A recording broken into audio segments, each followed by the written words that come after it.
homelessness. You've seen this enemy wreak havoc in our community. You want to help, but you don't know how. That's where Gabriels House comes in. We believe that no woman or child should ever spend one night alone on our streets. And every courageous woman that enters our doors is committed to changing their lives for themselves and their children. Gabriels House provides result-driven support services, beginning with shelter that restores hope to women and children so they can triumph over homelessness. I was married, had children, I still have children, of course. And after 30 years of marriage, he came into the workplace and let me know, informed me that he didn't love me anymore. By the time I got off work, got to the account, there was only $25 in one account and $20 in the other. So 2010, I was diagnosed with cancer.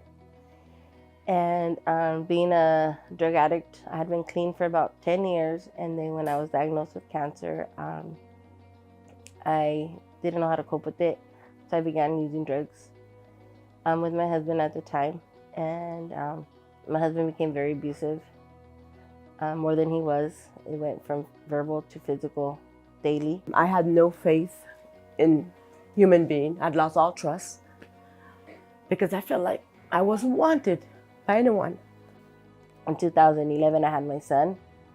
And in December, I had already lost him. I lost him and my other kids due to drug use and drug sales. And at that point, I was told I'd never get them again. So from there, it was just, there was no hope. So what was the point of even trying? Hopelessness, darkness. I didn't see the light. I'm over 50. Little bit of income coming in.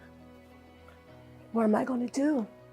They self-sabotage sometimes because they don't, they don't believe in themselves. And so a lot of times we lose them, and that's heartbreaking sometimes, when we have women that come through and they don't see the light at the end of the tunnel. They oftentimes will leave before their time has come, and they're back out on the street. They're back using drugs. Sometimes they're back in the abusive relationships.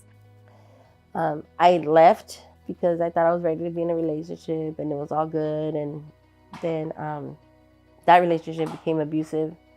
And the minute that I knew that it wasn't right, I left. So I left for about a month, came back. And I remember Miss Cindy sitting in the office and saying, "What can we do to help you?" And that's the moment I was like, it was crazy though, because I remember that that time when I came back more broken than the first time. And it was just a month of me being gone. I was like, this cycle that I kept, I had fixed the top layers of my life, but the deep core of me, I did not fix. I was too scared to open up. So finally I came back, open book, and that's just when my life completely changed. Being here is a very uncomfortable thing sometimes, but for the women that hold on and that really continue to do the work and just press through those difficult feelings and emotions and just get comfortable with being uncomfortable, usually we see the success. They come back and they visit and they're like, I got a job and I got my own place and, I'm going to school. I'm going to be going to college soon and I got a new car and, and the biggest thing is I'm happy. That's the best thing is it's, because the material stuff, all that stuff is relevant and it's important, but it's great to see that, that they've rebuilt that self-esteem, their self-worth, their confidence, and that they have that inside joy, that inside peace. And I think that once they're able to attain that, everything else just comes together. So it's great. It's really great. I start seeing life a different way, totally. I start seeing hope. Like, oh my goodness, I can do this. Then I got sick in 2016. Ended up in the hospital. But back up a little bit, I continued being here in the house. I became a house manager. And then I moved out. I was able to save up money because with the program here, Part of it, it encouraged you to save a part of your income that you're bringing in.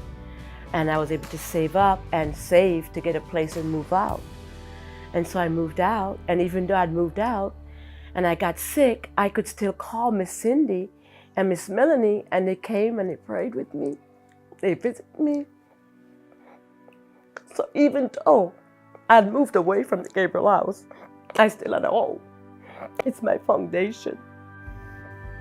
Without the Gabriel House, I know in my heart, I wouldn't be the success I am today. Hope is vital to winning the war against homelessness. That's why we've launched our Operation Hope campaign. We need you to join us as we wage the war against homelessness and restore hope to the hopeless, women and children in our communities. The only way we can defeat this enemy is by standing strong together.